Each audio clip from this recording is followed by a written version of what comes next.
Halo, selamat pagi. Assalamualaikum warahmatullahi wabarakatuh. Perkenalkan, saya Tiara Oktaviana dari kelas 11 3A28 di jurusan Sistem Informasi Akuntansi.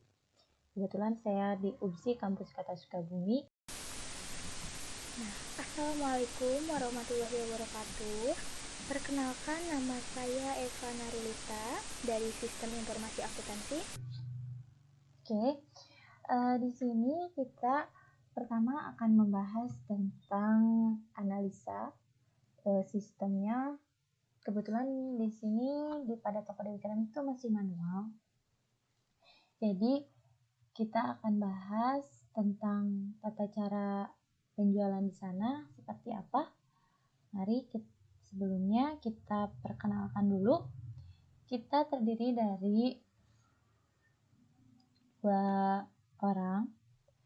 Yang pertama, saya sendiri, Tiara Oktaviana. Yang kedua ada Eva Narulita, rekan saya yang turut membantu dalam program kerja ini. Kemudian di sini kami akan membahas tentang ruang lingkup toko Dewi Keramik. Untuk memaksimalkan pembahasan dalam penulisan laporan penelitian ini, maka ruang lingkup yang dibahas pun cukup luas, diantaranya tentang sistem informasi, penerimaan kas, penjualan, hasil analisa, serta permasalahan dan pemecahannya. Kebetulan sistem di sini masih manual, jadi kita akan membahasnya sedikit manual, tidak terkomputerisasi. Kemudian laju penerimaan kas, uang keluar dan uang masuknya seperti apa. Kemudian di sini kita meneliti tentang penjualan yang ada di toko Dewi Keramik ini kayak gimana.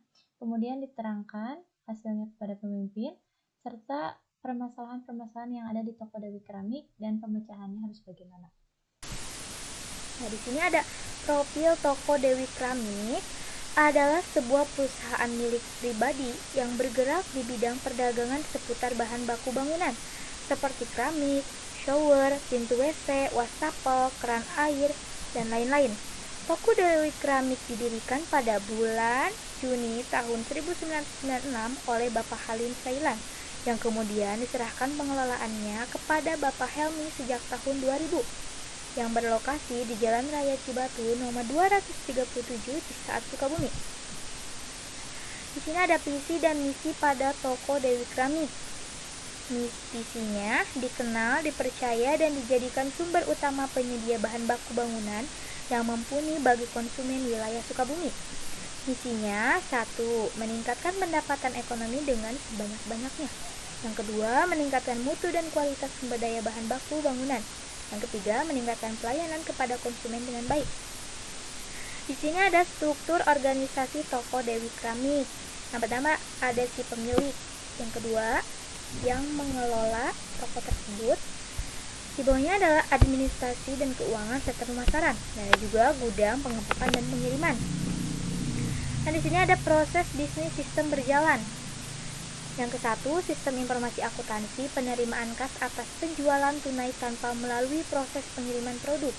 Nah, maksudnya di sini adalah si pembeli datang langsung ke toko Dewi Keramik tanpa harus memesan terlebih dahulu. Nah, yang kedua, di sini ada sistem informasi akuntansi penerimaan kas atas penjualan tunai melalui proses pengiriman produk.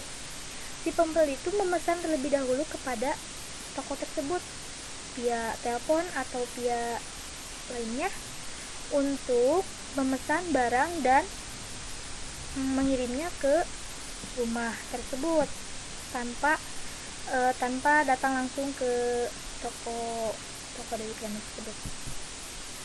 Nah, di sini ada penerimaan kas atas penjualan tunai tanpa melalui proses pengiriman produk. Yang ke-1 ada prosedur order penjualan, yaitu menerima order dari si pembeli dan membuat LPT rangkap 3. Yang kedua, prosedur penerimaan kas, menerima pembayaran harga barang dari pembeli dan menerima lembar ke-1.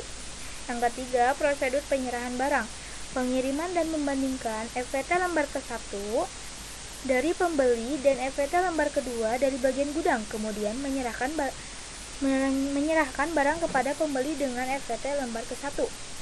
Terus ada prosedur pencatatan penjualan tunai, terus prosedur penyetoran kas ke bank, dan prosedur pencatatan penerimaan kas.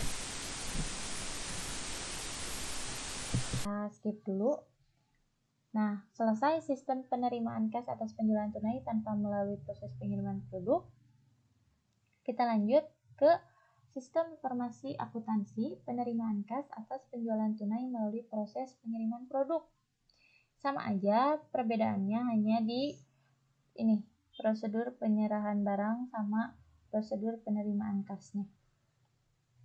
Biar terlihat.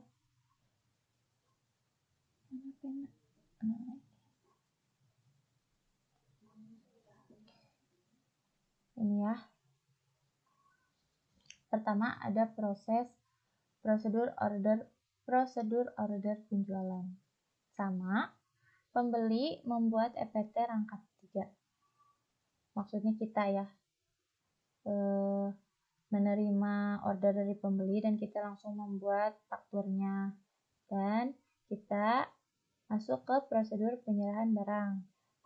Pengiriman membandingkan EPT lembar ke-1 dari bagian penjualan dan EPT lembar kedua dari bagian gudang.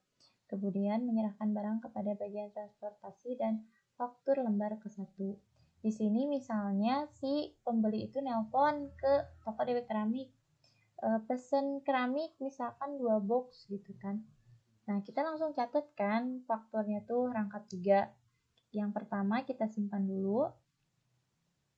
Terus kita yang faktur yang salinan kedua kita kasihin ke bagian penjualan.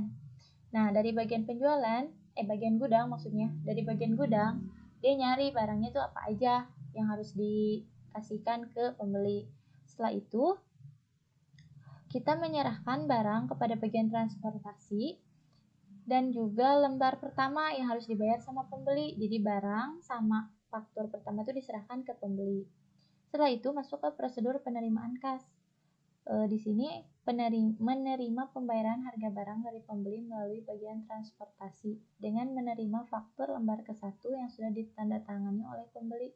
Setelah itu si pembeli tadi setelah barang sampai ke rumahnya, misalkan ke alamat anu, si pembeli itu menyerahkan uang serta menandatangani faktur tadi. Jadi misalkan takutnya kan bohong atau gimana, jadi si pembeli itu harus tanda tangan faktur yang kita kasih tadi. Nah, kemudian lanjut ke prosedur pencatatan penjualan tunai.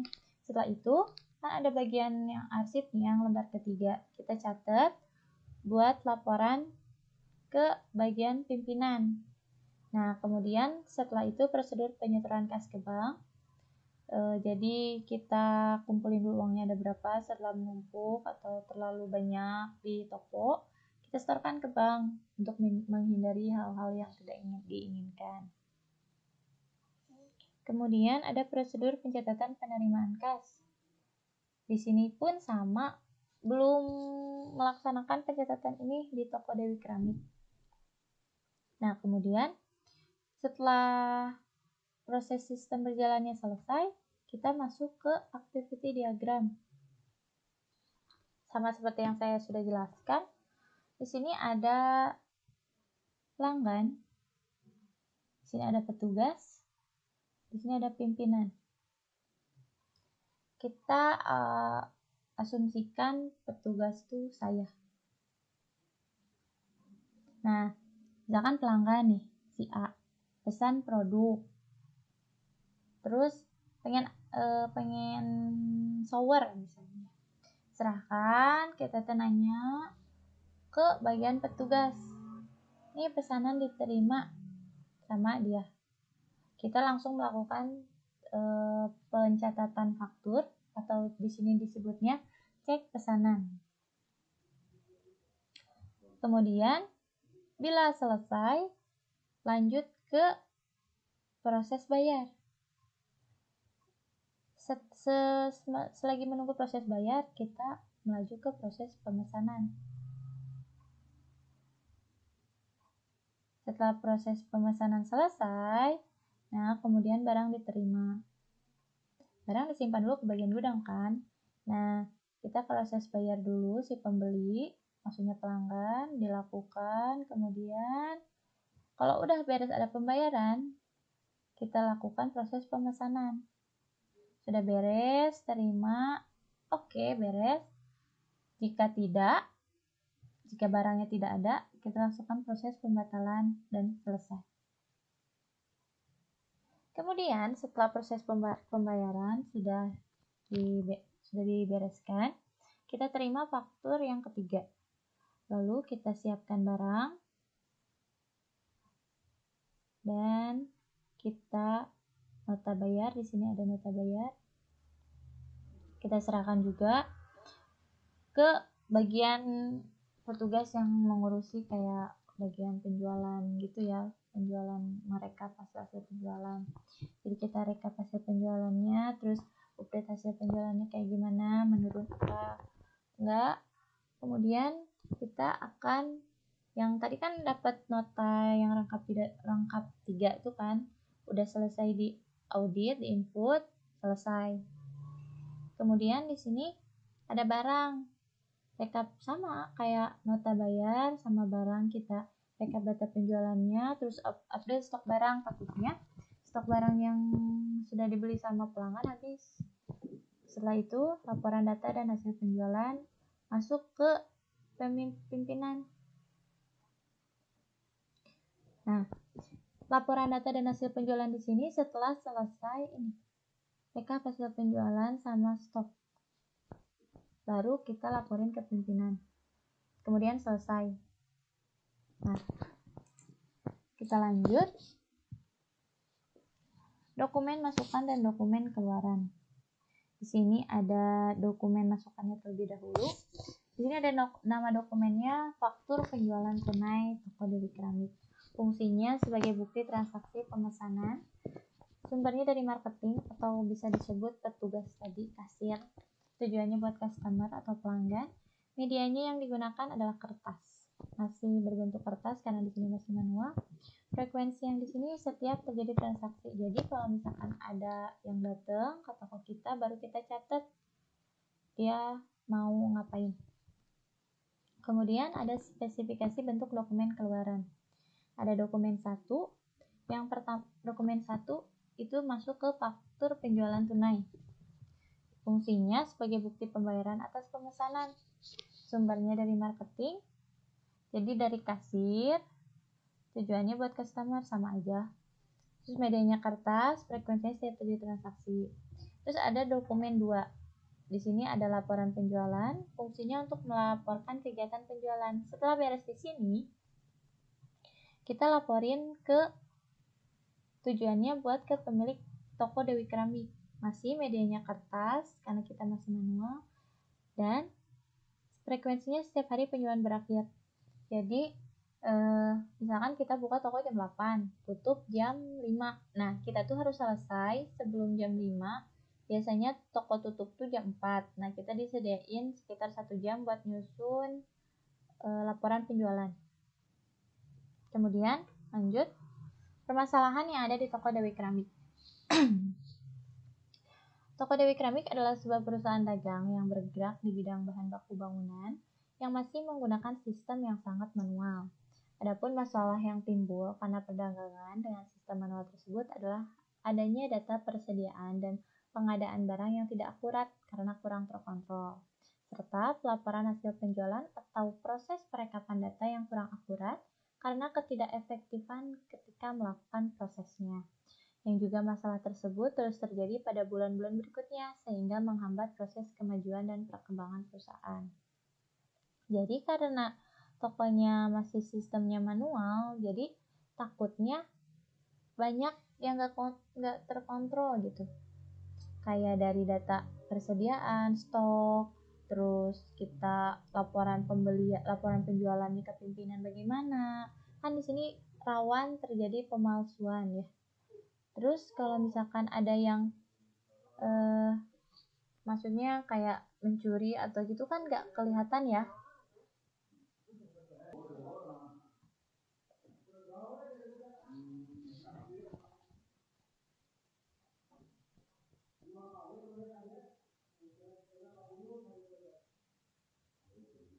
Kemudian setelah kayak gitu kan harus diatasi ya permasalahannya itu kayak gimana. Jadi alternatif pemecahan masalahnya Untuk mengatasi masalah tersebut, maka diusulkan kepada toko Dewi Keramik agar membuat sebuah sistem yang terkomputerisasi maupun terkomputerisasi itu sehingga dapat memaksimalkan kinerja sumber daya manusia agar lebih efektif dan produktif. Nah, di sini kita bisa membuat kayak analisa sistem berjalan gitu, kayak web atau aplikasi lah. Kecilnya web kita bisa membuat untuk pemecahan masalahnya. Nah, jadi kita nggak perlu lagi ngitung stok ada berapa nih, dihitung manual. Nggak, kita tinggal masukin stok awal, kemudian kan ada pembelian, ada penjualan, di situ mengurangi sama menambahkan, jadi lebih gampang.